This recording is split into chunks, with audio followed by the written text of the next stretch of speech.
Straight ahead on KARE 11 News Saturday, the Minnesota playoff push is in full swing as fans prepare to cheer on the Wolves and the Wild. Exciting. Plus, meet Minnesota's first pro women's rugby team, who is having their home opener in less than a week. And Cook's Bellicor, they got some Easter entertainment tips for us, including some easy pastry options and a recipe for croque madame. Ooh, I love that. And we're going to be live at the Army Training Facility in Arden Hills, where soldiers and civilians alike are getting ready for an intense physical test, marching 30 kilometers for Second Harvest. Sammy is lacing up her boots. Look at that. Busy morning there. And for such a great cause. 18 Fabulous. miles and change. That's a good morning. And good morning to you. Yeah. And to you. And to you. And to you. April 19th, 2025. I'm Belinda Jensen. Hi, Chris Arabsky. Easter weekend. Big question here. And I don't mean to get under your skin, but love them or hate them, Peeps. Oh, and there's all these flavors because they think that will help. Polarizing. Nope. Polarizing topic. Yep. Haters hate no more. Google says Peeps are the most searched Easter candy in the country over the last month. Americans spend $3 billion on candy for Easter. What say you, Belinda, about Peeps and the hierarchy I of don't like Easter them, candy? but one of my children does. My son likes them, and he likes them when you open it up and they get kind of like harder, and then he likes them that way. He doesn't like them soft. Interesting. He likes them stale. Stale. Yes. But I'm not buying any for him because I couldn't find them. Because I think they sold out. It's not a matter of hate. I'm a little hate. late in buying them. Anyone who says they hate Peeps is, to me, a little ridiculous. What It's is your not a favorite? love-hate thing. It's not like a What's your favorite Easter spoiled candy? cabbage or something. It's just on the hierarchy of candy. Peeps is one of the last things that I would choose. It's like, hey, do you want a caramello? Do you want a Snickers? Do you want a Reese's or a bland marshmallow? Ew. You're like, I'll take one of the other three. That's where I sit. I like robin eggs. I like the malted robin eggs. Like to death. Like I bought them, they're coming today. Great. On Instacart, and so I won't open them because I'll eat them all. I'm happy for you. What do you like? Whatever. I like it all. Jelly beans? Yeah, I like it all. I mean, it's candy, you know? Chocolate I'm bunny? into it. I like Reese's anything. Oh yeah, I'm the kinda Reese's that eggs. person. But I didn't buy those. Whatever. Listen. What? Stunning morning. It is so nice. Yeah, it is a gorgeous morning, and we're going to have a really nice Easter weekend. It is 37 right now. It does feel like 31. We have a little bit of a north wind, but it won't be a big factor today. It's been such a windy spring, one of the windiest in a long time. And for today, we have a little bit of cloud cover down southeast of the metro, and that's because of some rain that is falling to our south, as you note here in central Illinois. So that's the cloud deck from there. That will move away. Plenty of sunshine today. And then we do have a system that's going to move in tomorrow night, but it should remain dry for the majority of Easter Day. 36 in Lakeville, 34 in Cambridge, 33 in Glencoe right now. Good morning. 28 in Bemidji, 27 Grand Rapids. It is 32 in Hayward and 28 in Laverne. And here's your hour-to-hour planner. Just sun, sun, sun. Loving that. We're going to warm up to about 55 today, just a tad below average, but still really nice. And we'll talk about when the rain comes in, and we have a pretty darn decent week upon us as well. Good deal. All right, thanks, Belle. Let's get to the news right now. We are learning more this morning about the plane that crashed into a Brooklyn Park home 3 weeks ago, killing the pilot and the sole passenger, a U.S. bank executive named Terry Dolan. The newly released NTSB report, it's a preliminary report, mentions that the conditions had a 50 to 60% chance of icing on the plane just before it crashed. The report states no mechanical issues were found with the plane, which is why former NTSB investigator Greg Fife believes ice buildup caused the plane to stall aerodynamically, meaning it lost the ability to maintain lift as he was trying to land. The report also mentions that Dolan contacted the Anoka County Blaine Airport for landing clearance, and he verified that he had current weather information. 4 minutes later, air traffic control contacted Dolan again, but received no response. This airplane is certified and equipped for de-icing. However, if the pilot is late in activating the de-icing system and ice is already accumulated on the airplane, that presents a problem. The full NTSB report could take up to 2 years to complete. An update this morning, the man who went missing more than a week ago in Anoka has been found safe. Anoka police say Brandon Stott was found outside Minnesota, but they didn't reveal where. Stott is a bartender at the 201 Tavern in Anoka. When he didn't show up for work last week, his coworkers called police concerned. Well, in just under 12 hours, Timberwolves start their NBA playoff journey against the LA Lakers in LA. LeBronto. Tomorrow night, the Wild will start their NHL playoff journey against the Las Vegas Golden Knights. That one starts in Vegas. Back here at home, those series already have plenty of fans around the cities excited for what's to come. At Eden Prairie Shields Friday night, plenty of people were picking up wolves and wild deer. Drew Wellman with the store says he expects business to keep going up as the teams get further into the playoffs, hopefully. And I hope you all remember these two words, Naz Reid. Remember the tattoo shop in Roseville that tattooed Reid's name on fans for 20 bucks? Well, they're back, and they got some new designs this year for more players if you're into that permanent ink thing. And they say they'll keep going with them as long as the Wolves are still playing. The more conversation centered around the Wolves, the better around here. Yeah, more Wolves talk. I went to Beloved Studios and all I got was a Naz Reid tattoo. In honor of Dante DiVincenzo, the Big Ray Goo. In honor of Naz Reid, the Big Jelly. Not all those tattoos cost $20 like the Naz Reid one does. We've got prices and when you can get them on KARE11.com. Heads up, if you're traveling in the Southwest Metro this Easter weekend, there are some closures that could impact your plans. Right now, a number of ramps are shut down around Highway 13 and Burnsville Parkway exchanges. The closures mostly affect the westbound side of Highway 13 and 35W northbound access. It's part of a larger project to rehab 35W is set to finish by this fall. However, it is just phase one. This project is actually going on through the fall of 2026. We're going to be resurfacing and repairing the roadway down there, and we're replacing bridges in that area. It's kind of a short-term pain, long-term gain process for us. To plan ahead, you can find a full list of alternative routes right now on MnDOT's website. Well, if you got a trip planned to the North Shore this spring, listen up. Access to Split Rock Lighthouse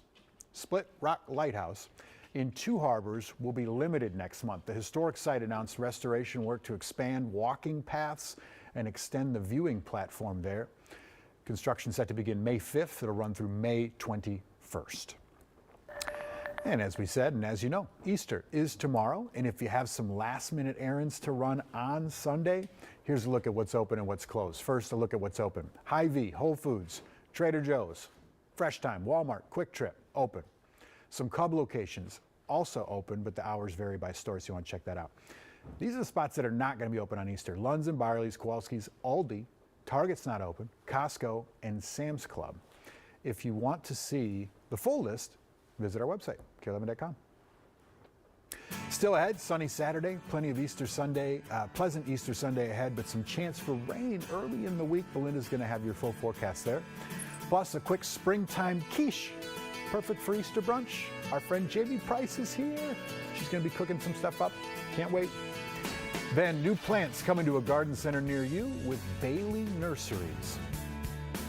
And we are live in Arden Hills, where soldiers and civilians are getting ready to march or run 30 kilometers to support troops and tackle hunger in Minnesota. KARE 11 News Saturday continues in 2 minutes.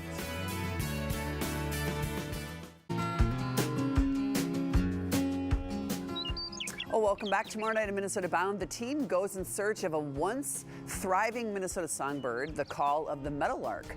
Somewhat synonymous with spring, but that bird suddenly on a steep decline. Populations down 90% or more. The story of Minnesota's meadowlarks Sunday night following the news on KARE 11. You can also watch Minnesota Bound every week on KARE 11 Plus.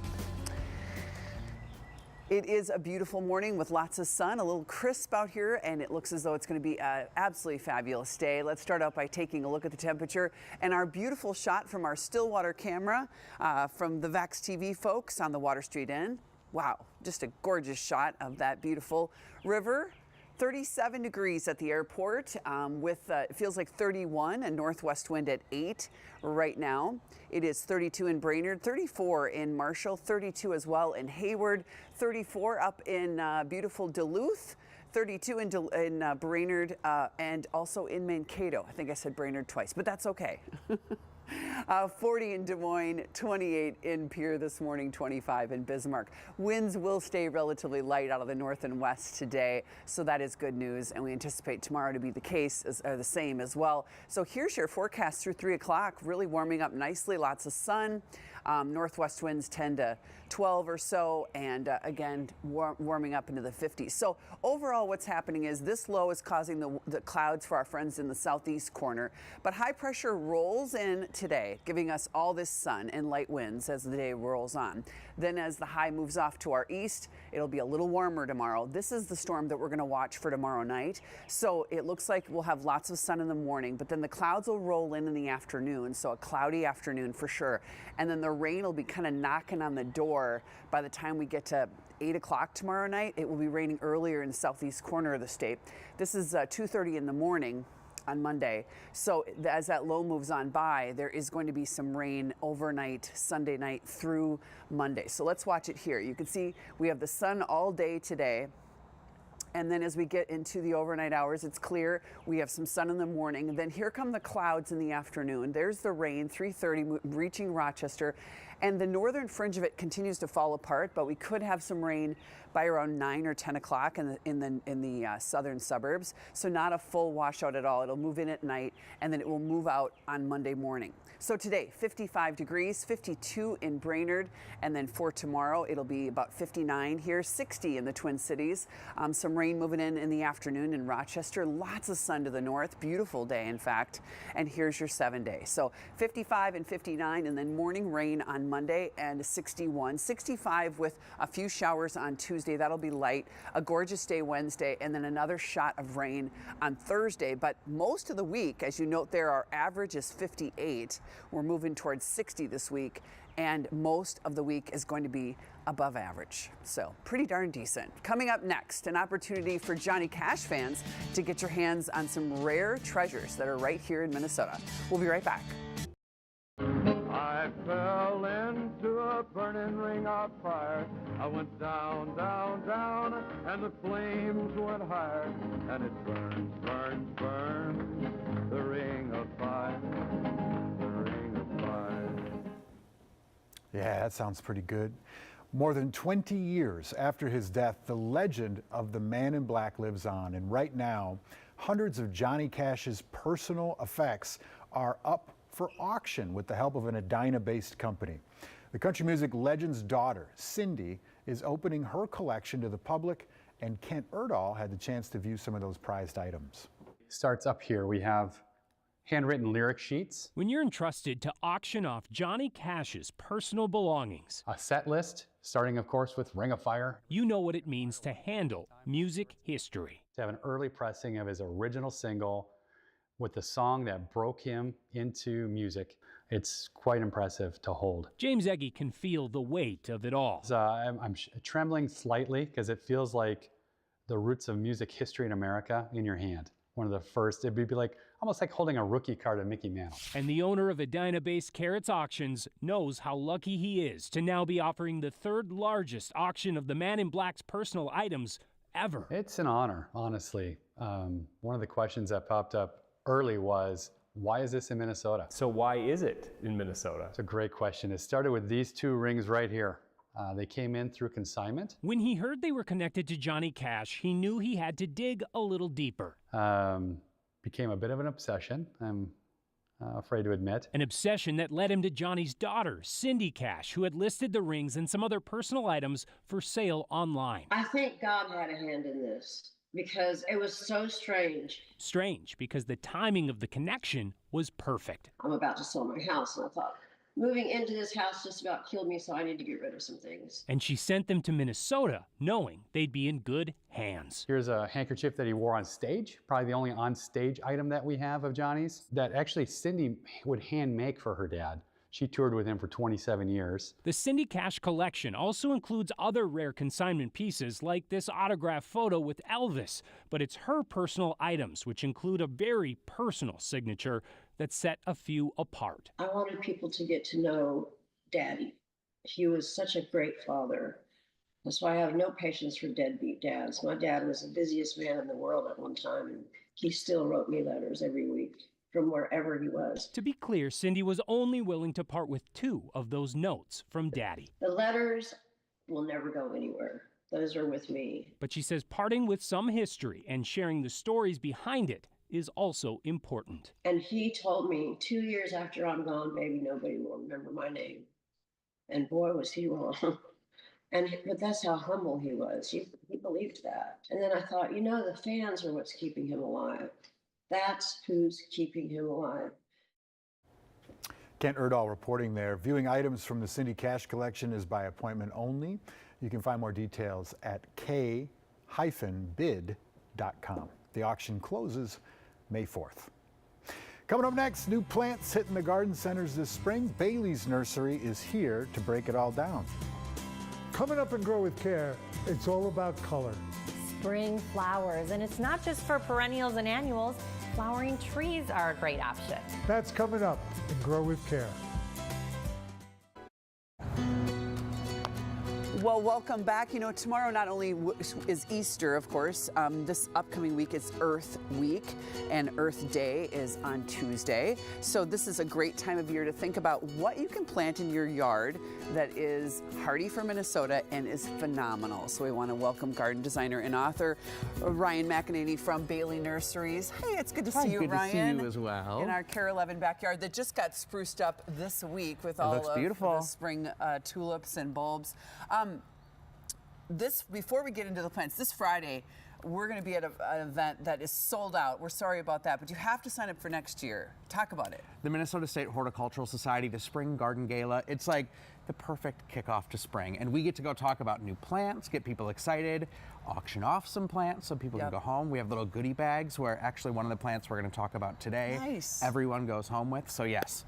Next year, sign up early. It's really a fun thing. It's pretty much a plant fashion show. It is what it is. It's super fun. So sign up next year, Minnesota Horticulture Society. Okay, so a lot of people are very familiar with Endless Summer, but they've come a long way. When did it actually first get introduced to the market? So last year was the 20th anniversary of Endless Summer. Oh, wow. And you're right, we talk a lot about, I compare it to like a car. Your car 20 years ago is different than your car today, even if you have the same exact one. Right. It gets better and better with safety features, all those things. Same thing with hydrangeas.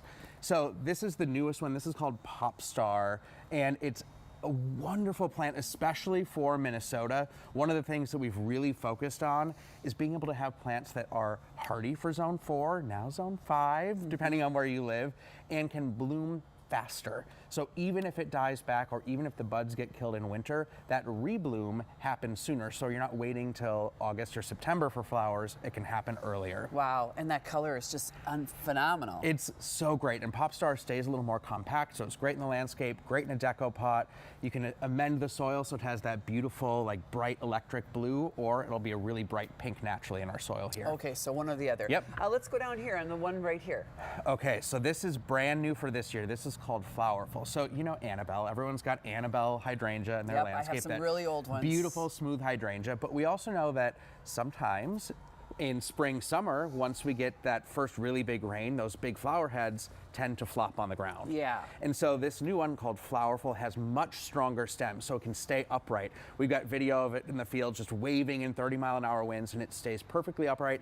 And it's got 2, sometimes 3 times more flowers than Annabelle. White? White, beautiful big white flower heads. Okay, and the name again?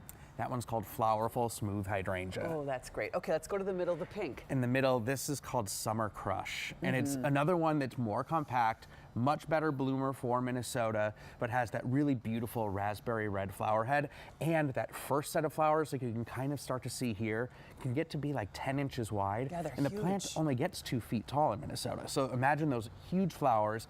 And as they age, it gets to a really beautiful, like dark red color that you can also cut for dried blooms. Wonderful. What about here on the left? This is also Flowerful down here. Okay, and then this one? And then up here, this is Eclipse. So this and is I this have one was of these. brand new from last year. So I mean, pretty much black leaves. yeah, and that's what makes this one really special. It's the first hydrangea. This is a big leaf hydrangea, just like Pop Star, Summer Crush. Look at that flower. And it's especially having that like what turns into like a cranberry bloom against that really dark foliage is incredible. And it's the first time a hydrangea like this has that dark foliage that actually stays dark. Okay. And here in Minnesota, because of that dark foliage, it can take a little bit more sun, and that's what makes it even deeper. Oh, that's good news. Let's talk about that for a minute. The place you put them. Now, people have them in their yards. Maybe they've had success, maybe they haven't had success. So if they haven't had success, what are they doing wrong? If it's like all leaves, no flower. So it depends on what type of hydrangea you have. Yep. But especially with the big leaf, which is typically where we get questions on blooming, you don't want to cut it back in fall. You don't want to cut it back in spring. Wait till at least Mother's Day because it's slower to wake up. Wait till you see that green starting to come all the way up the stem, then only cut off what didn't survive. Make sure it gets at least 6 hours of morning sun. Something like Eclipse can take a little bit more of that afternoon sun in Minnesota, and then give it a little food. Give it some fertilizer, a shot in spring. It's like a cup of coffee helping it wake up. And then once again, around July 4th for a little bit of that late season rebloom. And don't water it too much because they don't need it. So people say hydra, that's where the name came from, so you douse it in water. It really doesn't need it, and that actually pushes oxygen, nutrients out of the soil. So evenly moist, not too wet. If it's drooping over in the afternoon, just wait till the next morning, see if it pops back up. If not, give it a good soak, but usually it will. We're so lucky to have Bailey's here in Minnesota. I mean, you're just a phenomenal grower and all these wonderful additions, and all of them are in garden centers right now. They are. Okay. Spring is here. It's already okay to plant them, or should you wait just a little bit if you're buying a new one? Wait until about Mother's Day. Mother's Day. But you can start collecting and figuring out exactly where you're going to place them. I'll see you Friday. We're going Can't to have wait. so much fun. We have a sellout crowd. It's going to be a lot. And Ryan has a phenomenal book. The book is called Field Guide to Outside Style, and we have details on how to get that book on KARE11.com, and we'll be right back. Yay!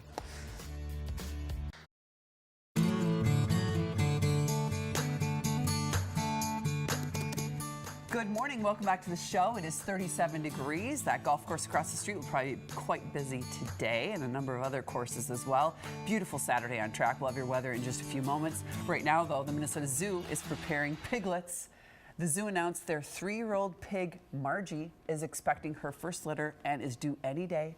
And the zoo's annual Farm Animal Babies exhibit is returning for its 25th year, and it opens next Saturday. But the little goats, I know the pigs are cute, but the little baby goats kill me. Good job. Just kill me. Yeah. It's wonderful. And the chicks. And speaking of kids, kids everywhere will be hunting for eggs this weekend. And one egg hunt in Minneapolis will also reward adults who are tired of hunting down real ones. This year, with the price of eggs, we were thinking about, man, it would be really meaningful if we not only gave out plastic eggs full of candy, but also nutritional eggs, given the fact that a lot of our community, that would be a huge blessing to them. Right, so not only is the congregation of Mill City Church filling 7,000 plastic eggs for its annual Easter egg hunt at Logan Park in Minneapolis, but they will provide 500 dozen real eggs to any adult who comes by. No hunting required. We won't be hiding the actual eggs. Not the actual eggs. No, we're Too not valuable. Too valuable, and we want them to stay intact. Amen. And if you're wondering how the church managed to buy so many eggs during the, this time of purchase limits, Festival Foods worked with them on a special order so they could buy those eggs in bulk. Fabulous. The Logan Park Egg Hunt will run from 10 a.m. to noon, and it is today. So after the show, you can get on your horse and go out there. Kids 12 and under can hunt for candy eggs. Everyone else can grab a free dozen of the real eggs. It's fabulous. All right, so hundreds of soldiers and civilians are lacing up and stepping out today on the trail of a grueling military tradition that has gone global. We're talking the Norwegian Foot March, and it's no walk in the park. Sammy Selena is live in Arden Hills. Hey, Sammy. Hey, good morning, guys. I mean, look at the load that these folks are carrying. It's 25 pounds, right, Should Kaden? be about 25 pounds. Okay, this is awesome, and there's people literally my size doing this, which is so cool. Now, I wanted to ask you a little bit about the run today. So you're with Minnesota ROTC, University of Minnesota ROTC. Could you tell us why this is such a good cause? First off, a lot of our money comes from this program. Specifically this event, and that's why it's a big deal for us to host it. A lot of the manpower that you will see, like running the tables and such, are all coming from cadets, similarly dressed as me. And then any other cadet that isn't running it is often participating in this event. Gotcha. Okay. Now, what is the? I guess like how many miles are people gonna be walking today? Because it's a lot. I remember from last year. The ruck is based off the Norwegian foot march, which is across the pond, so they do kilometers over there. And, thank you for letting me borrow it. I appreciate it. It's 30K, which actually is just about 18.6 miles that people will be rucking. 18.6. Yep, 18.6 miles. Oh my gosh. Okay, now it's also open to the public if they're crazy enough to do this as well, yeah, right? Absolutely. We have a lot of people that just enjoy doing it. Retirees will come back, and families. A lot of the time we'll see one family member that is in the military rucking it, and then the rest of the family will just be along for the ride because you don't have to have your ruck to do it. Gotcha. Okay. Now, when does this officially get underway? That's in about 30 minutes, right? As you see people line up, the 30K ruck starts at 9 a.m. is when the gun will be fired. And then at 9:30, 30 minutes after, we're going to have the 5K start, which is more of a community thing because, not everyone wants to do 18.6 miles. And how was this for you? Because you've done it before, right? I've done it twice before. And then I was given the privilege of running it this year. Oh, very cool. Okay, well, it's easy, right? At the start, you guys are, it's nice and breezy. Everyone's having a good time. The sweat comes in about 30 minutes. So we will look forward to that. Yeah, absolutely. All right, Thank you. back to you guys. Thank you, Sammy. Looking good. Looking Absolutely. good. Have a good run, everybody. Good day for it. Yeah, absolutely. A Not too little warm, bit not of a too cold. northwest wind, but it will not be very strong, and it will be lightening up through the day. So today, 55, which Lightning? is just lightening up. Lightening up during the day. You scared me for a second. No lightning. That's done. That was a couple days ago. Okay. 56 in Jackson and 52 in Brainerd. It's going to be a beautiful day. It's cloudy now in Rochester. It will clear out. Tomorrow, though, it should start raining in Rochester about 3. But here in the metro, it looks like it's going to be not until about 9 o'clock at night. So the day will be dry. The clouds will thicken up throughout the day. But northern Minnesota has a beautiful day for Easter. It'll be 60 in International Falls. Wow. And then we have some showers lingering into Monday morning and a bunch of 60s for this upcoming week. Look at with this a few forecast. April showers. So Oh, I it's think we can beautiful. handle that. Great. Well, coming up next, an artichoke quiche, perfect recipe for Easter brunch. You twins? Nah, we cousins. People with the gift of Okay, but first, make some movie plans. We got 3 movies to check out, streaming, in theaters, and coming soon. And before we head to break, we're going to check out this week's contest. Rock Stars on Ice is coming to the X May 21st. The show features several world-class figure skaters skating to timeless rock classics. This week, one person will win a pack of 4 tickets. To enter, head to KARE11.com/contests. I can see the future. It's full of pals. I'm on the edge of life, and the view is gorgeous. Are you in the mood for a new flick? Well, we're talking movies, and we will meet you where you're at with one that you can stream at home, a movie that's in theaters, and then a movie that's coming to theaters soon. So we got 3 for you. Welcome back, Brian Eggert of Deep Focus Review. Always a pleasure to have you, bud. Thanks for having me. Yeah, let's start with something that you can rent at home. Steven Soderbergh's new spy drama, Black Bag. Where are you off to? Black Bag. Right. You asked how it works. To be with someone in this business, this is how. You each know what you know, and you know what you'll do, and you never discuss certain things again. I watch her, I assume she watches me. I would do anything for you. Would you? Yes. If a situation presents itself, Okay, would you choose your this is going to be a good movie. I watched the trailer this morning. I got super excited. Anything with Fassbender in it, I'm in. Yeah, he's great in it. Soderbergh already released one great movie this year, Presence. We talked about that like 2 months ago. That was great. This one's even better. Fassbender and Blanchett play like husband and wife spies who are in a mole hunt, and he's investigating, and she's a suspect. It's full of sharp dialogue, like a puzzle box structure. It really forgoes like car chases and gunplay for psychological intrigue. Yeah. All the performances are expertly calibrated. You just feel like you're in the hands of a master when you're watching it. You know, there's not an ounce of fat on it. It runs like 95 minutes. Perfect movie to rent at home. It's absolutely one of my favorites of the year. Yeah, so it's a play on the loyalty of being a spy versus the loyalty of being a husband or wife. Yeah, it definitely folds those into one another. Interesting. Also, I should mention Pierce Brosnan. This guy's making a comeback. He's in that, was it Mobland? That show? And he's so good. He's great in Bond this too. is back. And he's kind of turning his Bond persona inside out, right? Which is great. More villainous. I love that. Yeah, very good. All right, so that looks amazing. The next one is in theaters. Can't wait to talk about this one. It's called Sinners. There are legends of people with the gift of making music so true. It can conjure spirits from the past and the future.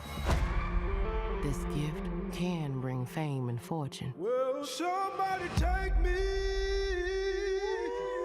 in your eyes? But it also can pierce the veil between life and death. Okay, they didn't quite get to what's happening here, but this is some like Tarantino-esque Dusk Till Dawn, totally, like 19th century South vampire movie. Yeah, so Coogler, he spent the last like 10 years making, franchise movies. Right. He made Creed and Black the Black Panther. Yep. And Warner Brothers basically just gave him like $100 million and said, do whatever you want. Oh, that sounds fun. So he makes this story about twin brothers who open up a juke joint in 1930s Mississippi. Okay. And a vampire shows up.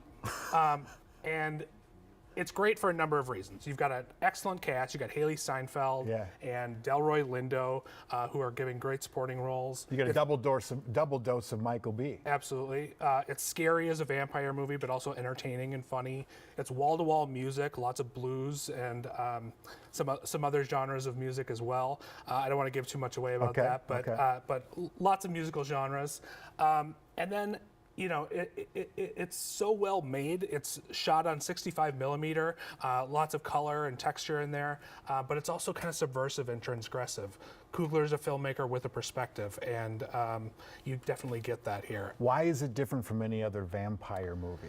I think it's that perspective. He's commenting on American history, on Black history, on cultural appropriation, and these are things that are not normally found in, obviously, vampire movies. So really elevates it, I think.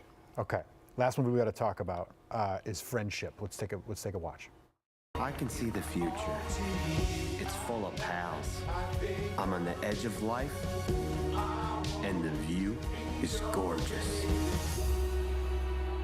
Look, we had a couple of really nice hangs, but I think it best that we go our separate ways. I don't wish to continue this friendship.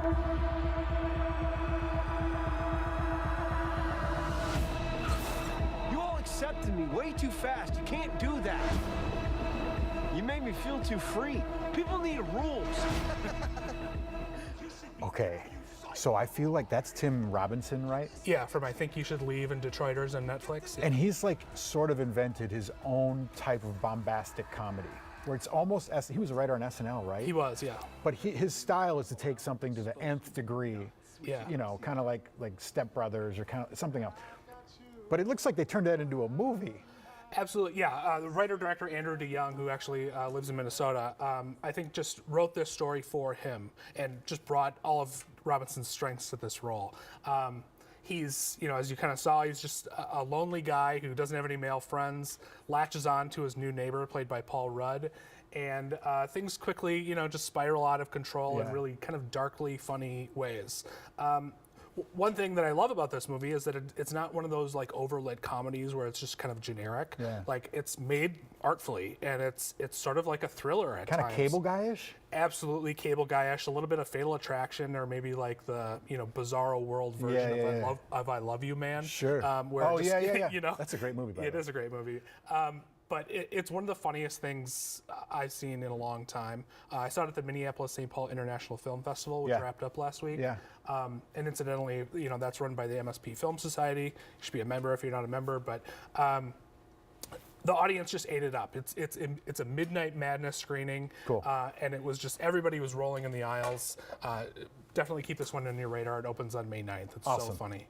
Brian, thank you so much. All Brian's reviews can be found on his website, Deep Focus Review. We got a link for you at KARE11.com. Thank you, man. All right, thanks for having me.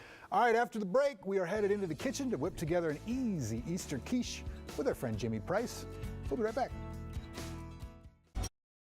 Fun. Hey, you know what? Easter is tomorrow, and you know what? If you want to bring the wow to your brunch table with a fresh, fluffy quiche, it is not too late to do it today and get it ready for tomorrow, or do it tomorrow.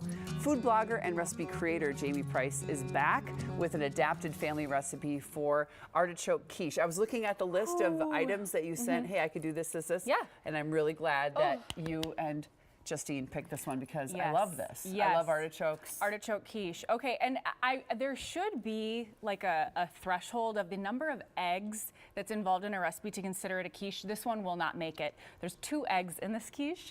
Shush. Just 2, and it's primarily cheese. So well, how eggs terrible. are expensive, as we've been talking about. Yeah, there you go. Okay, how do we do it? Okay, we're gonna make it. So it starts with, like I said, 2 eggs. So maybe I'll start with those. And the beauty of this, so like you said, this is based off of a family recipe that we've been making in my family for decades. And we call it our Swiss pie. So it's made with Swiss cheese. So we start off with 2 eggs. I'm just gonna lightly whisk them a little bit. And then do you wanna grab this sour cream? Yeah. I'll give you a spatula to add that in. So we've got 3/4 of a cup of sour cream. Just gives it some nice tang, some light fluffiness, and really just rounds out all the flavors. Okay. So we've got everything here kind of combined. Now, before we started, I let it kind of cool, but I have 1 yellow onion and 2 cloves of garlic that I've just kind of mixed up. So I'm gonna leave this over here and then add these, oh boy. Here we go. So I'm gonna add this in. I'll just let you kind of mix it up. Okay, so 1 yellow onion and some garlic. 2 cloves of garlic and a little olive oil. Just saute it until it's nice and fragrant. Okay. And then the artichokes. So we've got 1 can of quartered artichokes. You can chop them up a little bit more. They're gonna melt right in. Think spinach and artichoke are like peanut butter and jelly. You can hardly say them alone. So artichoke dip. Right? Think about it in breakfast form. That's exactly what this is. And you don't always use artichokes. Maybe you use spinach a lot more than artichokes. So it's kind of fun to change it up and use it. Yes, absolutely. So what kind of cheese was that? So that was mozzarella. Okay. You could choose any mild, lighter cheese that you like, or a cheddar, whatever you want. This is a really versatile dish. Then about 1/2 cup of Parmesan cheese. You could reserve some of the Parmesan cheese, I forgot to sprinkle on the top before you bake it, but really this is just, again, a cheese pie. Okay. So we're gonna mix it all up. Then we have a pie crust that's all ready. We're gonna pop this all right, oh, thank you. Yeah, this crust did not wanna agree with me today, but you can just see how much cheese is really in this recipe. And when it bakes, it melts all together. It is so So delicious. would you suggest to do it today if you're going to serve it tomorrow, or do it today and then serve it, bake it off tomorrow? Or you know, I made this one over here this morning. I think it's delicious. That is kind of quick. It is, and it's just 25 minutes in a 375 and not a lot of degree oven. chopping. Nope. So it's easy. Oh so my goodness. Then how long did you cook it? I'm sorry. Oh, there it no, is. no. So pretty. Oh, there you go. Okay. We cooked it for 25 minutes at 375 degrees, and then you can just top it with some chives. And then if you don't have time to do the crust, you have a pre-made one here, but then a homemade one there. Yes, exactly. Whatever, right? Just shortcuts. Shortcuts are better in the kitchen than nothing. Chris, you want some quiche? You gotta come over here and try this quiche. It looks really good. It smells great. This is a super versatile recipe. You could swap out a different type of cheese. You could add in, so the Swiss pie that my family has always made is this with Swiss cheese, of course, bacon. So what so could you go could wrong? throw the bacon in. Exactly. Gruyere. You could do Gruyere. Gruyere would be delicious in this. But really, any shredded cheese, Parmesan, the artichokes, like I said, it just really becomes artichoke dip in breakfast form, which I love that. We love that. And the smell is incredible. Oh, I like this. You brought him over here to just put him to work. Yes, this is to good. cut me a slice. I work for my food. I love it. And you have a lot of great recipes on your site for Easter weekend and beyond. Yeah. So Come on, dude. fabulous. Yes. And congratulations on your baby. Thank you. If it's not abundantly obvious, I am definitely with child. July. Is it your July. first? It's my first. Congratulations. Let's go. That's so exciting. Here we Summer go. baby. All right, this recipe and countless others, along with lots of other lifestyle and entertaining ideas, are on Jamie's website. So happy you liked it. We have a link on KARE11.com. Text the word recipes, plural, to 763-797-7215 to get a link to this recipe and all the other recipes we do. And coming up in our next hour, Bobby and Laura list all of their favorite blooming trees that will look great in the coming weeks and grow with care, plus more Easter entertaining. Cook's Bellicor has pastries and a lesson in making croque madame. Our second hour starts in 2 minutes. Don't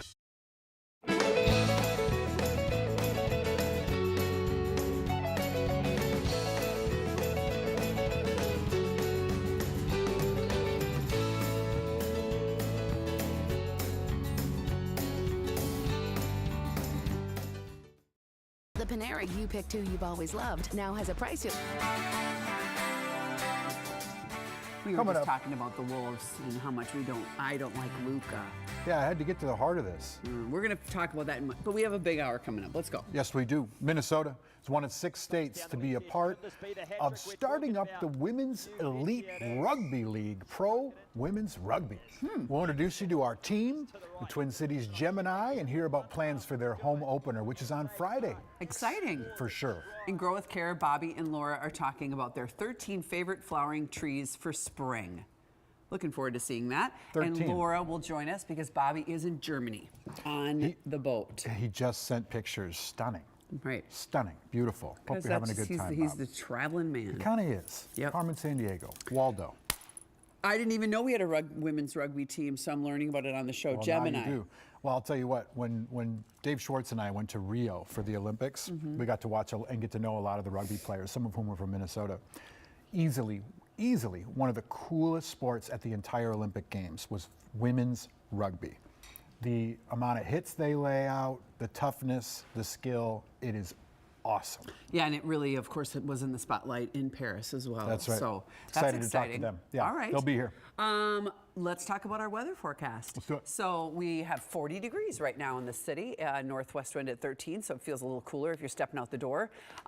Otherwise, we have a big hour, so just some clouds to our south that are dissipating and lots of sun expected today. High pressure moving in. Rain will hold off until late tomorrow night, so most of the daytime hours this weekend will be dry for the Twin Cities. 40 degrees at the airport, 38 in New Richmond, 36 in St. Cloud. And up north, it is 29 Grand Rapids and 30 right now in Moorhead. Your hour-to-hour planner does have plenty of sun. By 2 o'clock, we'll be at 51. And we have a sunset now after 8 o'clock. That happened this week. And it will be about 55 today. Going to be a great week. Yes. Going to be a great week and a good weekend. Thank you, Belle. Appreciate it. We'll talk more in a little bit. This morning, though, we want to talk some news. The Minnesota Renaissance Festival is vowing to move forward and rebuild after Thursday night's devastating fire there. Fire officials say 6 buildings were destroyed, but 15 to 20 were saved thanks to fast-acting cooperation from firefighters around the region. The executive director of RenFest says they plan to be ready for the opening of the festival. We'll let the investigation take place, and once that's completed, we'll start planning and figure out where we're going to go from here. We'll definitely plan to rebuild and open in August. So fire officials are still investigating what caused the fire and whether or not lightning was a factor. I know there were a number of lightning strikes at that time in that area, so we'll see. One firefighter had minor injuries but went back and kept on helping. No one else was hurt. A preliminary report for the deadly Brooklyn Park plane crash shows the pilot stopped communicating with air traffic control as the plane was going down. The crash happened on March 29th. The NTSB preliminary report says the pilot, former U.S. Bank executive Terry Dolan, contacted air traffic control in Blaine to say that he was inbound for a runway. Now, a former NTSB investigator that we spoke to said the report indicates that ice buildup on the plane may have caused the plane to lose lift as it was descending for landing. The NTSB noted there were no mechanical problems with the plane before impact. Authorities say a beloved bartender in Anoka has been found safe out of state. Brandon Stott was last seen on April 8th when he didn't show up for work. The owner of the 201 Tavern called for a welfare check for him, and the tavern organized searches last weekend, sprawling searches, hoping for his safe return. And he is now found safe out of state, where it's unclear why and unclear where, but the police have said he is okay. City leaders in Blaine are dealing with a computer cyber attack right now, but officials tell us the incident is not affecting emergency services, phones, or other services the city provides. But the city has not confirmed whether any private information has been accessed.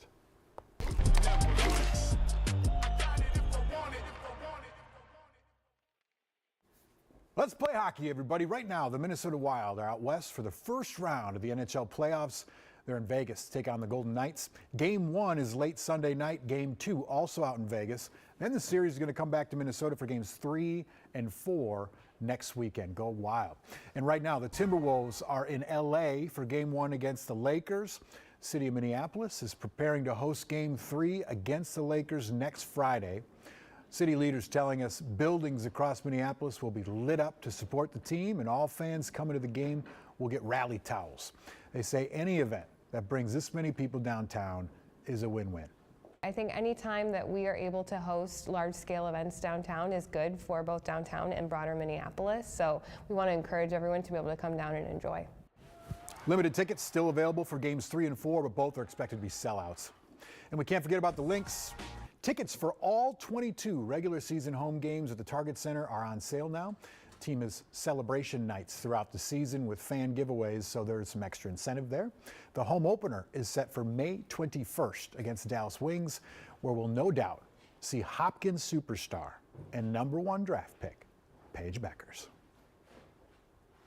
It is one of the toughest tests of endurance with roots in Norway's military. Today, hundreds of people are taking on the Norwegian foot march to see what it really takes to earn the badge. Sammy Salina is live at the Army training site in Arden Hills. Hey, Sammy.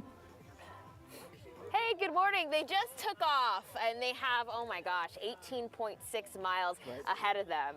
We're joined by retired Major General Minera. Thank you so much for being here. It's great to be here. Now you're with AUSA. I am. Could you tell us a little bit about the organization and how this helps the organization out? So the Association of the United States Army is the Army's association, and it advocates for our military, specifically our Army. When it comes to events like this, AUSA does a lot to connect our communities to their Army. In this case, the Minnesota National Guard, some of our active duty folks that are with ROTC and Recruiting Command, and all the other great folks that are in the community here. So cool. Okay, let's get our steps in, because if these guys are doing 18.6 miles, we can walk a little bit for 2 minutes. Now, you are someone who is really connected to JROTC and the cadets, ROTC. Could you tell us a little bit about why that's so important to the Army's mission? Yeah, so absolutely. So I just recently retired from the Army as the Commanding General of the United States Army Cadet Command, which has Thank you for your service, by the way. Thank you very much. All the ROTC units that are at the colleges and all the junior ROTC programs that are in 1,700 different high schools around the country. And it's great, one, for our military, because it's bringing in the next leaders for our military, because very few serve, very few decide to lead. And then if you talk about our junior ROTC programs, that is this all about creating citizens of character that are going to give back to their communities. So just important, and what I tell folks is that, hey, through ROTC or junior ROTC, they get lessons on leadership that'll help them in anything that they want to do. Yeah, absolutely. And I mean, that's what they're doing today. These rucksacks that they're carrying, first of all, it's not just 18.6 miles. They have like 25, I saw some people clocking like 33 pounds with their backpacks. What is that like? Because you have some experience with that, right? Yeah, so they have at least 25 pounds, and what's in their backpack is what's great for the community.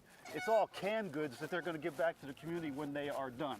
And some of them estimated probably not really well and are carrying a lot more than 25 pounds. Yeah. But it is something to know how to carry that much weight on your back, how to adjust it on your back, and to go for 30 kilometers. that's a long way for any organization to walk. Absolutely. Now, why do you guys call it the Norwegian Foot March? So we've got a number of partnerships, and Minnesota has a great partnership with Norway as part of the state partnership program.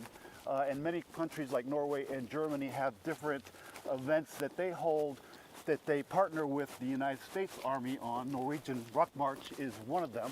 And so the participants here actually will get a Norwegian medal if they complete it in time with the right weight. How much time do you give them? So they get, to complete this, they get 4 hours. Okay, 4 hours. Okay, geez, grueling 4 hours. Well, thank you so much for the work that you do, and thank you so much for having us here. We appreciate it. All right, well, and thank you for not making me run those 18.6 miles. Well, thank you It's for even preventing me better. from doing it too, so it's all right. It's great. Amazing. All right, back to you guys. Thanks, Sammy. Yeah, I think you have to walk 18 miles with a ruck in order to figure out just how painful that is. Good luck to all them. Appreciate it, services. A lot more to come this Saturday morning. The evolution of women's sports in Minnesota gains momentum with the creation of the first women's pro rugby team. We'll meet the Twin Cities Gemini coming up.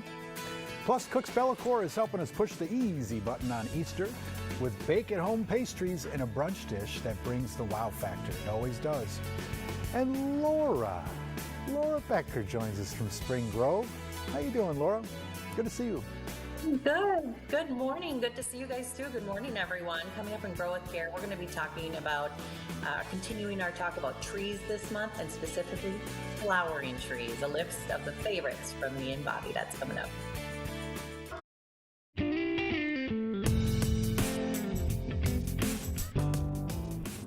Well, good morning and welcome back to the show. It is a beautiful morning out here. My goodness, what a gorgeous Saturday we have on track for us. And Sunday looks good as well. We'll talk about what will change throughout the day tomorrow. Let's start out by taking a look at our beautiful view from our VAX TV folks down on the Water Street Inn in Stillwater. You can see that gorgeous river, barely a ripple, light winds, 40 degrees at the airport. And nice day to take that bridge walk. Wow, I love that over there. Or walk up those stairs in downtown Stillwater. 27 right now for the dew point with the blue skies, and it does feel like 33. Here are the current temperatures. And we're at 35 degrees, as you note there, in Alexandria, 34 in Wilmer, 37 in Jackson, and 29 in Grand Rapids. 32 in Fargo, 35 in Rapid City, 24 in Casper, Wyoming. Winds are going to be taming down as the day goes on. You can see the calmer winds off to the west. That is high pressure rolling in, and that will really make a big difference. You can see how much lighter they are in North and South Dakota. So looking ahead, winds will be diminishing. Temperature will be rising, as you can see here, to about 55 degrees, just a tad below average. There's the high moving on in. And it'll be a clear night tonight as well. Then tomorrow we'll have clouds moving in from the south, so it will cloud up in the afternoon after a sunny start to your Easter, and then we expect that rain to move into Rochester about 3.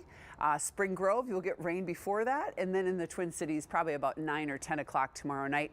And then it does wrap up, this is midnight as you can see on Monday, and then the rain will move moving off on Monday morning across the area.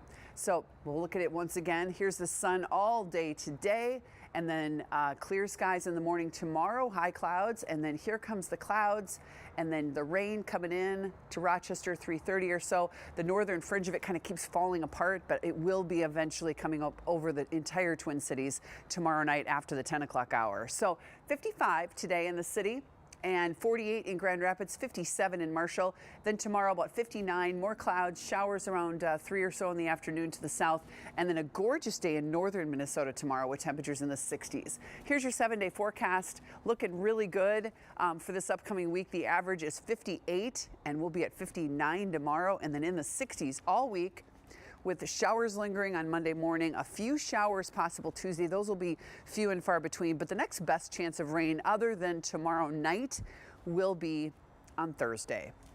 So a really nice April week on track. And now I get to talk to my good friend Laura, who I never get to see anymore. Hi, Laura. I know. Hi there. How are you? I'm great. What's going on the peony farm today? You know what? Some of them are popping up, not all of them, but some of those early ones are popping up, and it's just so exciting. You know, spring, things are popping out of the ground. It's very good to see. A good sigh of relief after a weird winter.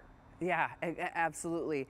Okay, so we're talking flowering trees as we continue our tree, all the stories about trees, right? Yeah, we really have been excited. We've been waiting for a while to do a whole month on trees. And so this week, we made a list of our favorite flowering trees.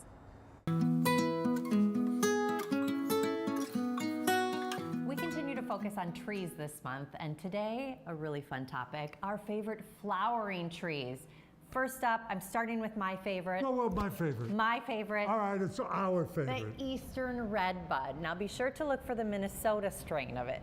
The blooms come out before any of the leaves, very early in spring, and then when the leaves do come, they're so cute and heart-shaped. Everyone knows this one, the flowering crabapple. It's got beautiful spring color. The colors are pink, white, they're mottled. They're just such a great plant. And you can get it almost any size and shape that fits your property.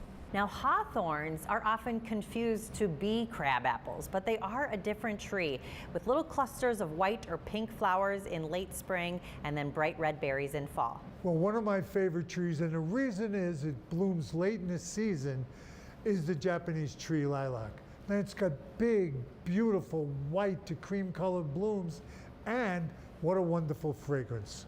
Maybe my second favorite flowering tree, the pagoda dogwood. The branches are layered with clusters of little white flowers that turn into blue-black berries in the fall. And what I also love about pagoda dogwood, it can definitely tolerate some shade. In fact, it prefers partial shade.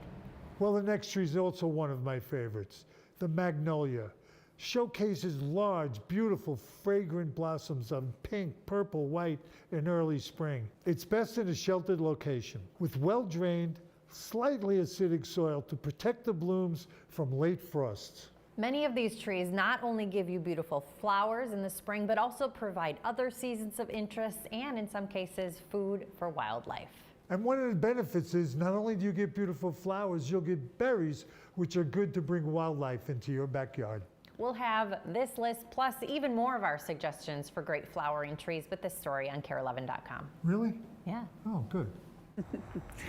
Oh my goodness, that's a great list, Laura. I mean, that's just a lot of wonderful things to think about. And we had Bailey's here earlier, so I know a lot of those are Bailey's varieties that are so great. All right, so coming up next. You're on Team Redbud, aren't you? You know what? I don't have that Redbud Redbud yet. I need to get the Eastern Redbud. You need one. I know. They do make that. You're right. They do grow that.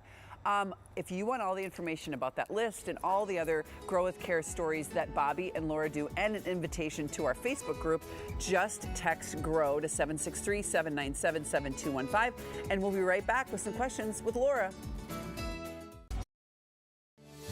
Well, check this out. New renderings of the renovations coming to the University of Minnesota's Landscape Arboretum. There will be a new apple house with more space to add new programming, exhibits, and shops. And the main entrance is also changing to a four-way stoplight with improved access for pedestrians and bikes. The first phase of construction is expected to start this year, so it'll be just easier to get to that fabulous place, which is a great idea. All right, Laura, we've got some great questions from our Facebook group. We're going to start out with Deb. Deb asks if she can clean up dead sticks and leaves in her perennial gardens, or should she still wait? Right. So with this, Deb, great question and a popular one these days. We kind of wait for temperatures to be high temperatures to be in the 50s and 60s consistently, which it has been and will continue to be. Now, so I would say in those warm southwest facing gardens, go ahead and clean some of those up. But in the cooler ones that face north and face east, give them a few more days to kind of warm up and let all those good critters and bugs come on out for the season. Yeah, it's so important because, you know, you need all those beneficial insects, and that is where they've lived all winter. Right. So blowing them out would not be a great idea.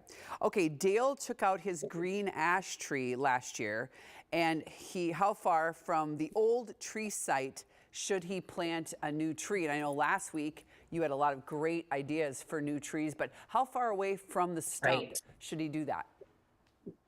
So a little bit of this does depend on how big the tree was, but for a big established ash tree like he had, you want at least 6 to 8 feet away, so you avoid competition with the roots that are still in the soil from that tree. Those will be decaying, of course, but that takes some time. So at least 6 to 8 feet away from the former site. Okay, and the last tree that you mentioned last week is such an interesting tree with the cool bark.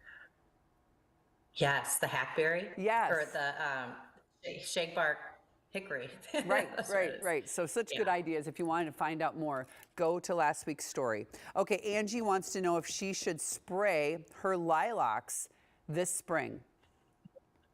So this is another popular question because in recent years, we have had a lot of fungus problems with lilacs. Now, if it was just 1 year, no, I wouldn't go ahead and spray it. See how Mother Nature treats it this year. So much depends on the weather. What is more important is making sure you get all of last year's leaves cleaned up off the ground. That's where the fungus lives, and keep that really clean out from underneath it. But if you do see a problem year after year, maybe 3-4 years in a row, then it would be maybe time to consider an organic fungicide to spray. Okay. All right, good answer. Now, Deb from Hugo asks when she should put down the crackgrass pre-emergent. I think it's quackgrass. Quackgrass pre-emergent. I was thinking she thought meant crabgrass, but okay, or crab. Yeah. Okay, so then to Right. dethatch and overseed. So she's just wondering how to get that lawn, strong. So what is her Looking good. timing on that? Right. So for the pre-emergent, you want to do that between forsythias and lilacs. We're looking for a soil temp of about 50 degrees there. That's when it germinates. So we want to get it down before that. So after your forsythias, but before your lilacs blooming. Now, we don't want to dethatch usually in the spring. That's more of a fall activity because what you'll be doing is really harming the crowns of that brand new grass growing, and that can do more harm than good. But go ahead with the forecast you mentioned, Belinda, really consistent showers in the forecast. Excellent weekend to lay some grass seed down to overseed. Yeah. That is true. Okay, so Diane lives in Carver County, and she wants to know when she can start planting some vegetables. I love this because I'm doing this weekend myself. So with, again, looking at the forecast, we don't have many ultra cold nights in the forecast. So those cool season veggies, they can get in the ground. Things like kohlrabi, pretty much any green, radishes, peas, broccoli, those things, go ahead and plant them in the ground. Anything warm season, tomatoes and peppers, those aren't ready to be outside yet. You'd have to start those indoors. But cool season veggies, get them in. All right, those lettuces and everything else. Good thing. Yes. Hey, I know you have some bus tours down to the peony farm. Are they sold out yet? Not quite. There's a few tickets left, and Bobby and I would love to have you down here. It's really a fun night. You get to ride on a bus for a couple hours with Bobby, ask him all your questions. Yeah. All right. That's the key. Okay. Yeah. I know the information's on our growth care page. And so. on our website is hiddenspringspeonyfarm.com, so you can see them there. Perfect. On our Facebook page as well. Okay, Laura, have a wonderful Saturday and happy Easter. Thanks. Happy Easter to you, Val. Yeah. All right, coming up next, first there was Aurora, then the Frost, and now the Gemini. We'll introduce you to Minnesota's first ever pro women's rugby team. And as we head to break, here is a look at a few other things that are going on around town this weekend. We'll be right back. I was there. Absolutely. Last summer, women's rugby got a much-deserved spotlight thanks to players like, is it Ilona? Yep. Ilona Mar. That's right. She was huge on social media. And the rest of Team USA, who earned the U.S. its first ever medal in the sport of rugby. Now Minnesota has its own women's professional rugby team, the Twin Cities Gemini.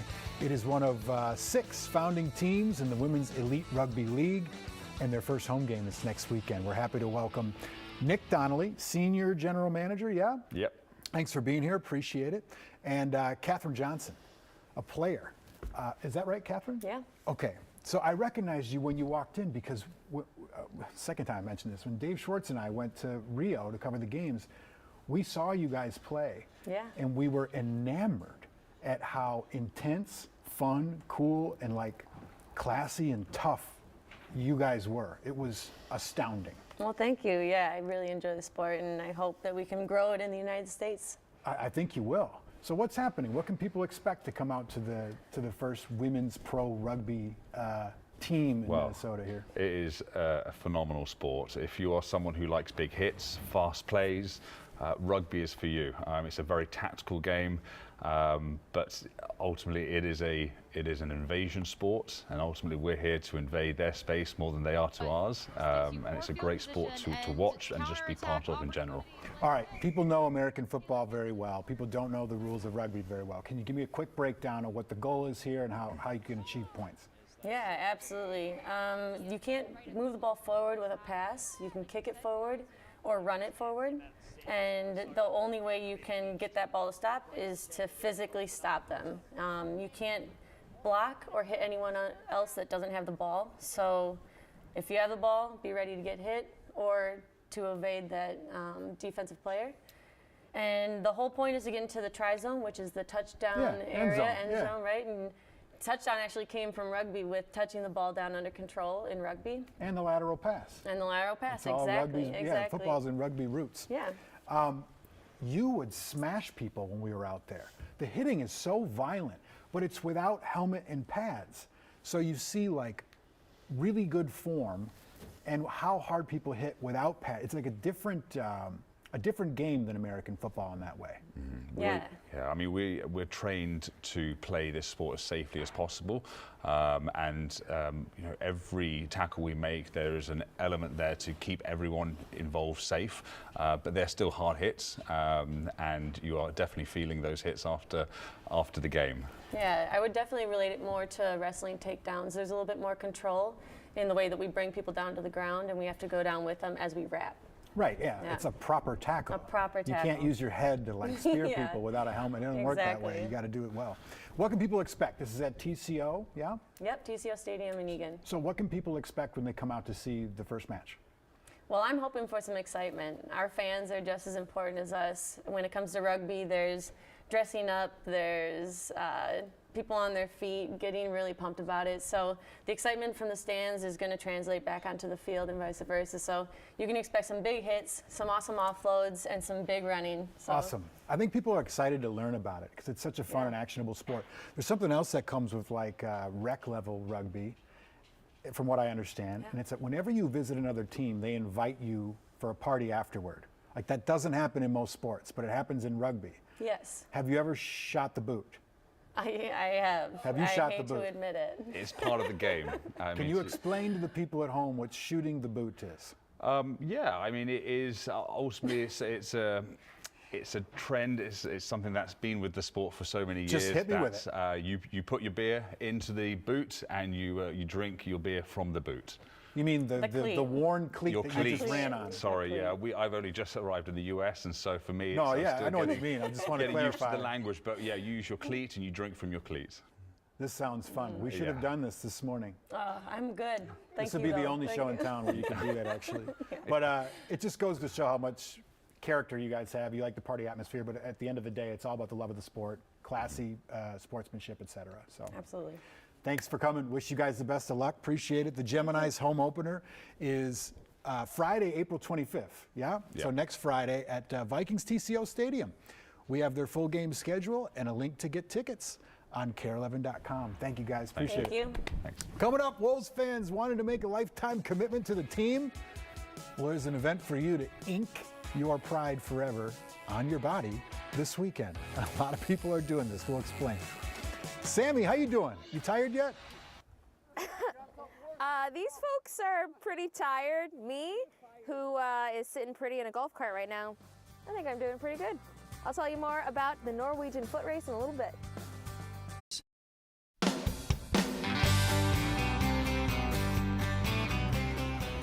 Well, you might remember the rush of people that were getting Nas Reed tattoos last year. Remember that? People were getting Nas inked on their body. Well, Roseville's beloved studio tattoo shop is at it again, and they're hosting Timberwolves Flash Days this weekend. The artists will be doing Wolves-inspired tattoos all day long from 10 to 7, both today and tomorrow. And the shop says that they're expecting a huge turnout, which is pretty cool. So if you want to get some permanent ink for the rest of your life, that's where you're going to go get it. Okay. To each its own. To each its own. Yes. Let's head back to the Army training site in Arden Hills, where Sammy Selena has been on the trail of the Norwegian Foot March. Hi, Sammy. Hey, good morning. We're joined by Cadet Kinsey. Thank you so much, Kinsey Brandt. Thank you. We appreciate you having us. Thank you for having me. Now, you've done this before, right? Yes, 2 years ago I did it. We had horrible rain. This is beautiful. So on top of your, on top of your 25 pounds, I guess I carried 6 pounds of water, but. Yeah. So you have 25 pounds of food. Where does that food go? This is what is loaded up in their rucksack. Yes, for sure. So at the end of the race, they'll come to the weigh station, verify all their ruck weight, and then they offload all the food in their ruck. That goes into the box truck and goes off to the Minneapolis VA food pantry. So cool. Now, also, something that I didn't know, I thought that these people were kind of had to do this against their will. Everyone here is because they want to be here, right? Exactly. Yes, there's a fee. They come to race, but it's a foreign award badge, so they're all competing or rucking for a standard time, and then they're awarded the Norwegian Foot March badge. Gotcha. Okay, and I did want to talk a little bit about some exciting things that you have ahead of you, because you're a senior, Yes. You're in ROTC, and what are you going to do after college? So I'm commissioning in May, and then in January I'm going off to flight school at Fort Novacell. Congratulations! That's going to be so Thank cool. you. We need more female pilots in the military as well. Absolutely.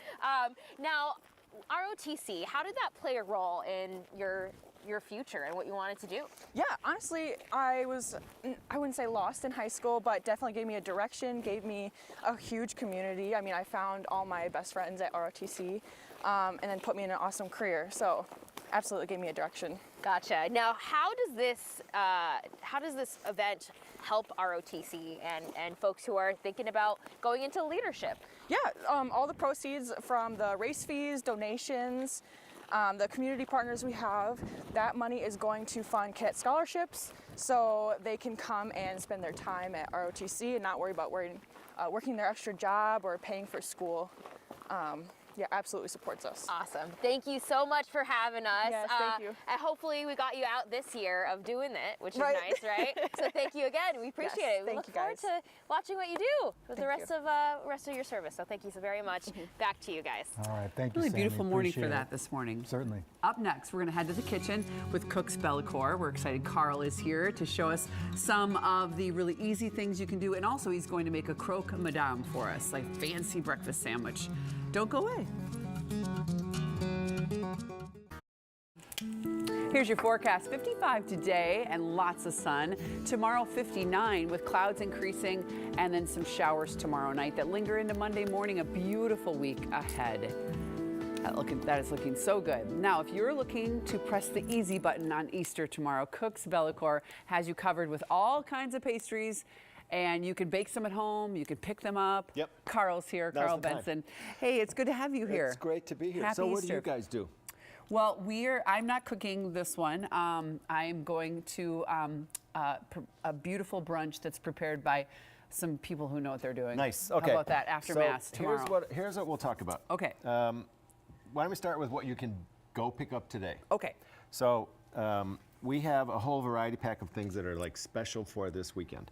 So they're not just, if you go there, this is just really just this time of year. Right. Yeah. This is now. And this is I'll lift the lid off that. It's got a meringue donut dough kind of circle with fruit and a sweet cream in there and crunchies. It's pan something or another. You know, gorgeous. It's French. Then Katie made these incredible tarts, which are blueberry lemon basil tarts that are spectacular. And this, I had this morning on the drive over. I was going to pop the lid off of it. It is a carrot cake croissant that is No like, way. Yeah, A it makes carrot you cake a one? Carrot. There's carrot cake stuffing inside the middle, and I would try to bust that apart, but I can't. And that's just for right now. Just They for right now. normally don't have that. No, you always no. have your croissants, but Exactly. not the carrot cake. Yep. And then she made hot cross buns. Hot cross buns. Which are, this whole assortment right there is amazing. Flat out amazing. They just rocked it. Okay, so That's if you don't have time. So you can go this afternoon. You can grab it all. You can, put it in the refrigerator. Or we also sell frozen croissants.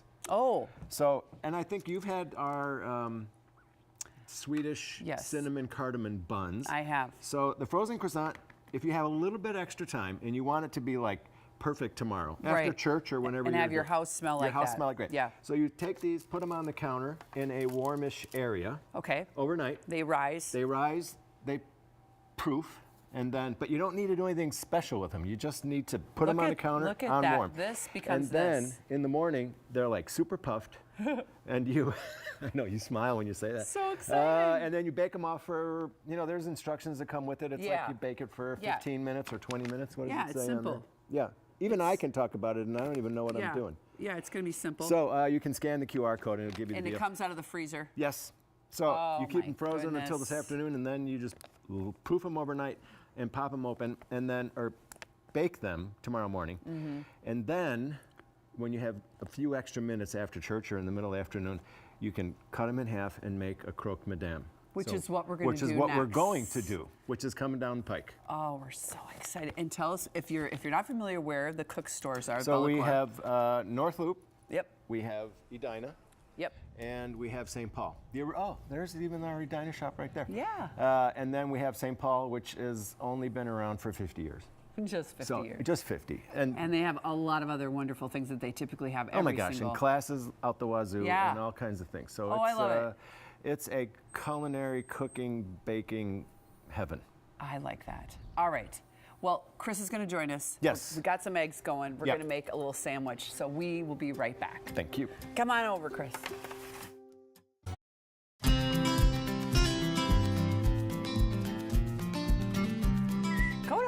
Coda's very excited about this. I don't know if it was torture for him with all the smells today, but you know what? It smells wonderful. It's torture for you, and for me. Not yet. Not yet. We're back with Carl Benson of Cook's Bella Okay, Club for a great. I had that carrot cake thing, by the way. And can we get a tight shot on it the was carrot so cake good. I had a little croissant? bite. This Carrot is something cake special. I don't know what croissant? camera. It's absolutely amazing. It's pretty amazing. It's okay. It's okay. Here we go. Okay, so we're going to talk croque madame. Which is French for dead woman. Yes, it is. It's Okay. French for my. Remember in Vacation That was where a that bad grandma joke. was on the roof of the car? That's what croque madame is after she passed away. No, but croque is crunchy, right? It's crunchy. Exactly. So how the genesis of the sandwich is that you would toast it on both sides, and you'd use a brioche, or you'd use whatever your favorite sandwich bread is, yeah, was, yeah. and then you add cheese and bechamel. Okay, so bechamel is an easy. It's kind of like gravy. It's thick. It's French. There is. Is it cheese? If it's cheese, that's called a Mornay sauce. But you start with bechamel and you add cheese. So when you're going to make the croque madame, and there's two kinds of crunchies. One is the croque monsieur, which is the guy version, and then the madame is the lady version. And the story was they called it a madame because you put the egg on top, and the egg is like a hat that the madames used to wear in the 1800s. Okay, so we asked about this in the meeting this morning. We're like, what's the difference? Well, there you go. So the hat is the difference. So we use there's French ham that is super flavorful, but we don't really have French ham here. So I'm going to totally. Yeah, a little prosciutto. First off, we'll add a little prosciutto, and I use the Black Forest ham because there's a lot more bite to the Black Forest ham, if you will. There's a lot more ham flavor. So we're literally just making a sandwich, an open-faced sandwich. Okay. And then cheese it. Cheese it. What kind of cheese you got? Yeah, what's going on This there? is Gruyere. Now here's another thing. Can I have some, please? Of course. When you're making a treat food, you can get Gruyere that is like Kraft Gruyere, which is basically Swiss cheese. Or you can go a little upmarket and get, like, this is 1 year old aged French Gruyere. God, it's so worth it, man. So then you taste that, and it's You spectacular. grate it yourself. You grate it yourself. You put it in the oven. Okay. And you Melt it off. toast it. So you melt the cheese. Yep. And then you have your eggs sitting in the pan. And in this case, I did them sunny side up.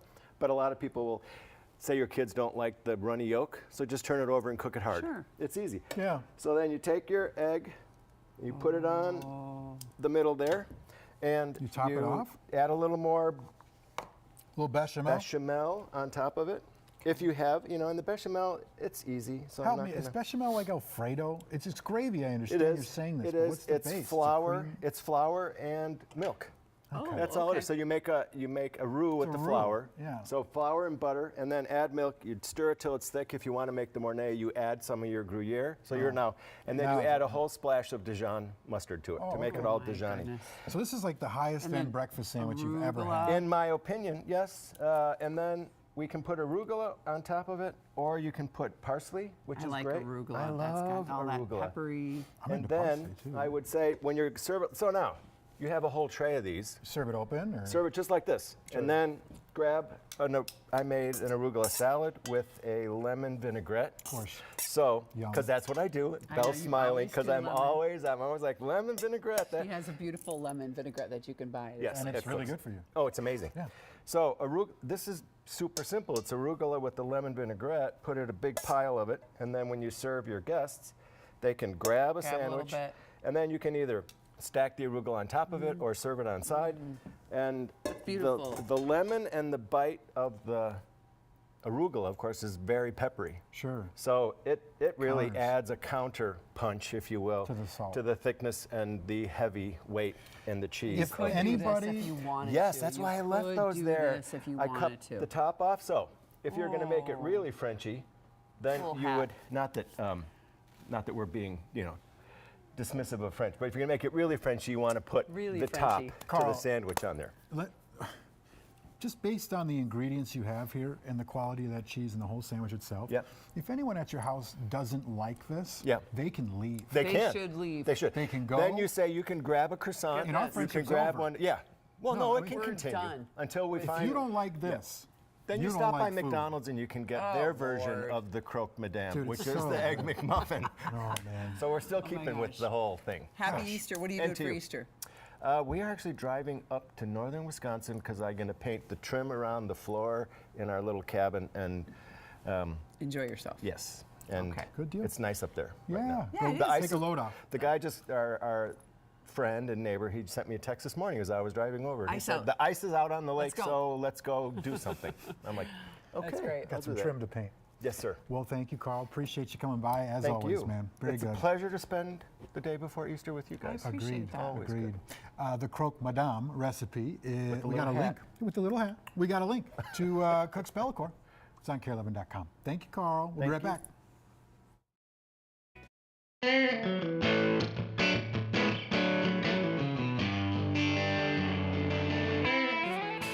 Here's your forecast. 55 today, gorgeous. 59 tomorrow. Some rain tomorrow night. Should be about 9, 10 o'clock. And then it's going to rain on Monday morning. But it's not going to rain for services and brunch and family gatherings and egg hunts tomorrow morning. Just the fact that it's going to be peaking in the 60s all next week is something I think we've collectively waited for That hasn't happened. 7 months. Yeah. Fully true. Makes me happy inside and out. And it's sunny this morning. And the right? sun really makes a It's difference, like, doesn't oh it? my Always shiny. gosh, wait, hold on. Yeah, beautiful. This There is is hope for stupid spring. good. Isn't it? Stupid good. Yep. Stupid good. It's so good. I thought you were looking at me when you said stupid, Oh. but that's okay. Oh. The carrot cake. We got Thanks a for shot coming, of Carl. it. Everybody, thank you so much for joining us. We're grateful. Have a wonderful, Happy safe, Easter. happy Easter. See you next week.